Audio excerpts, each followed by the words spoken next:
Polda Kaltara kembali menangkap sejumlah orang terkait kasus penambangan emas ilegal di daerah Sekatak, Bulungan. Setidaknya terdapat 10 orang pelaku yang diamankan oleh pihak kepolisian.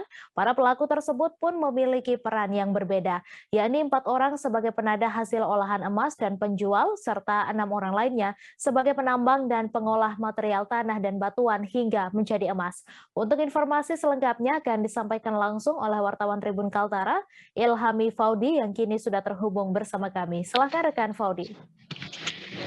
Ya baik rekan Mei dan Tribuners dapat dilaporkan bahwa pihak Polda Kaltara melalui Direktorat Kriminal Khusus atau Ditkrimsus Polda Kaltara berhasil mengamankan 10 orang pelaku penambangan emas ilegal di Kecamatan Sekatak, Kabupaten Bulungan. Para tersangka ini memiliki perannya masing-masing. Ini 4 orang bertugas sebagai penadah hasil olahan emas dan sedangkan 6 orang lainnya melakukan penambangan material tanah dan juga batuan sehingga menjadi emas. Pihak Polda Kaltara juga berhasil mengamankan sejumlah alat untuk pengolahan material emas dan juga 2 unit pick up pengangkut material tanah yang diangkut menuju dari areal perkebunan sawit di mana mereka melakukan penambangan secara ilegal menuju lokasi pengolahan emas.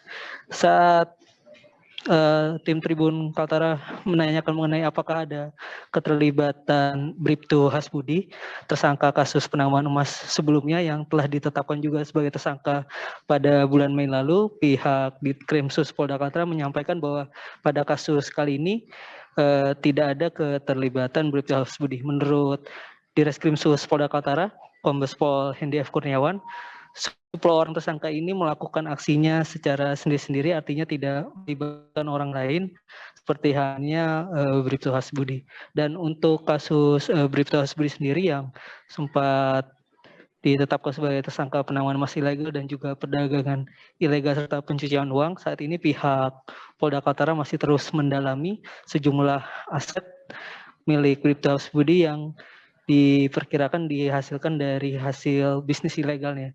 Setidaknya sudah ada 3 unit kendaraan, 12 unit speedboat, dan sejumlah aset rumah dan juga tanah yang telah diamankan oleh pihak Polda Kaltara. Demikian rekan Mei laporannya. Terima kasih rekan Faudi atas laporan Anda, dan Tribuners wartawan kami juga telah menghimpun wawancara dengan Direskrimsus Polda Kaltara. Berikut tayangannya untuk Anda. Ditkrimsus Polda Kaltara terkait dengan praktek penambangan emas liar atau ilegal di wilayah Polda Kaltara, bahwa telah diamankan sebanyak 10 orang, masing-masing melakukan penambangan ilegal emas di wilayah Sekatak, Kabupaten Bulungan dengan peran yang berbeda-beda. Dari 10 orang tersebut kita jadikan dalam 6 perkara, di mana terhadap tersangka 10 orang tersebut 4 orang melakukan pembelian dari hasil penambangan dan melakukan pengolahan untuk bisa dijual ke wilayah di luar Polda Kaltara. Sedangkan yang 6 lainnya melakukan proses penambangan dengan cara mengambil material tanah batuan yang diduga mengandung. Terima kasih sudah nonton. Jangan lupa like, subscribe, dan share ya.